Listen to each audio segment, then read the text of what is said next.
Hi everyone, welcome to ఇల్లు ఒక నందనవనం. ఈ వీడియోలో మీ అందరి కోసం తెలంగాణ స్పెషల్ రెసిపీ బోటి శనగలను ఎలా తయారు చేసుకోవాలో చూపించబోతున్నాను. ఈ బోటి శనగలని తెలంగాణలో బోటి sondelu, బోటి గుడాలని కూడా అంటారు. బోటి శనగలకు కావాల్సిన మెయిన్ ఇంగ్రీడియంట్స్ ఏంటో చూద్దాము.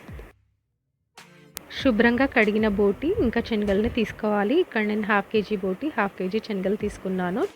మన ఇష్టాన్ని బట్టి శనగలను ఎక్కువ కానీ తక్కువ కానీ తీసుకోవచ్చు. ఇప్పుడు ఈ బోటి గిన్నెలోకి శనగల్ని వేసేసుకోవాలి. అలాగే ఇందులో కొంచెం ఉప్పును కూడా యాడ్ చేసుకోవాలి. వీటన్నిటిని బాగా మిక్స్ చేసుకోవాలి. వీటన్నిటిని బాగా మిక్స్ చేసిన తర్వాత నీళ్ళతో 2-3 సార్లు శుభ్రంగా కడుక్కోవాలి. ఇలా బోటితో పాటు శనగలు ఉప్పు వేసి కడగడం వల్ల ఇంకేమైనా నీసువాసన ఉంటే పోతుందన్నమాట. ఇలా బాగా 2-3 సార్లు కడిగిన తర్వాత ఒక స్ట్రైనర్లోకి వేసుకోవాలి. స్ట్రైనర్లో వేసుకుంటే ఇంకేమైనా ఎక్సెస్ వాటర్ ఉంటే డ్రైన్ అవుట్ అయిపోతాయి. ఇప్పుడు కడుక్కున్న బోటి శనగల్ని ప్రెషర్ కుక్కర్లోకి వేసుకోవాలి. ఇప్పుడు ఇందులోకి 2 టీ స్పూన్ల అల్లం వెల్లుల్లి పేస్ట్ని వేసుకొని అలాగే బోటి శనగలు మునిగే నీళ్లు పోసుకొని అల్లం పేస్ట్ కలిసేటట్టు బాగా మిక్స్ చేసుకోవాలి. బాగా మిక్స్ చేసుకున్న తర్వాత కుక్కర్ మూత పెట్టి 10 నుండి 12 విజిల్స్ వచ్చేంత వరకు ఉడికించుకోవాలి. శనగల్ని నానబెట్టకుండా వేసినాం కాబట్టి 10 నుండి 12 విజిల్స్ వచ్చేంత వరకు ఉడికించుకోవాలి. బోటి శనగలు 2 కలిపి ఉడికించుకోవడం వల్ల బోటి శనగలకి చాలా రుచి వస్తుంది. బోటి మెత్తగా అయిపోతుందేమో అని అనుకుంటారు, కానీ అస్సలు మెత్తగా అవ్వదు, ఈక్వల్గా ఉడికిపోతాయి 2. బోటి శనగలు పర్ఫెక్ట్గా ఉడకడానికి నాకు 12 విజిల్స్ పట్టాయి. ప్రెషర్ పోయిన తర్వాత ఇప్పుడు మూత తీసి చూపిస్తాను. చూడండి శనగలు ఎంత పర్ఫెక్ట్గా ఉడికిపోయాయో, అలాగే బోటి కూడా చూడండి ఎంత పర్ఫెక్ట్గా ఉడికిపోయిందో.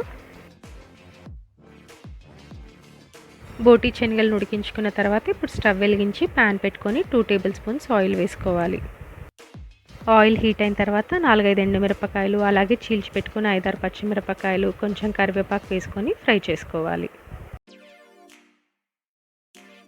ఇవి కొంచెం వేగిన తర్వాత ఇప్పుడు ఇందులో 1 టీ స్పూన్ అల్లం వెల్లుల్లి పేస్ట్, అలాగే 1/2 టీ స్పూన్ పసుపును కూడా యాడ్ చేసుకొని అల్లం పేస్ట్ పచ్చివాసన పోయేంత వరకు ఫ్రై చేసుకోవాలి.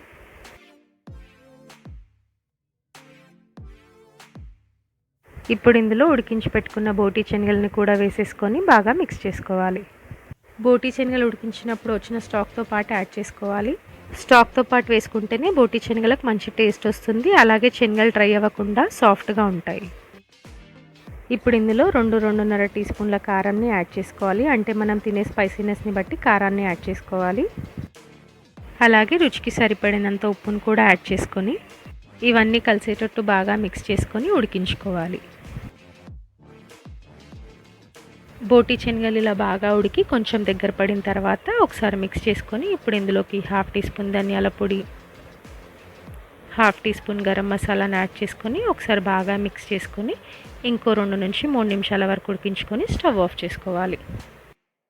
ఇంతేనండి, ఎంతో రుచికరమైన బోటి శనగలు రెడీ అయిపోయాయి. చాలా అంటే చాలా బాగుంటాయి. మీరందరూ కూడా తప్పకుండా ట్రై చేసి టేస్ట్ ఎలా ఉందో చెప్పండి. లైక్ చేయండి, ఫ్రెండ్స్ అండ్ ఫ్యామిలీతో షేర్ చేయండి. సబ్స్క్రైబ్ చేయకపోతే తప్పకుండా సబ్స్క్రైబ్ చేయండి. Thanks for watching.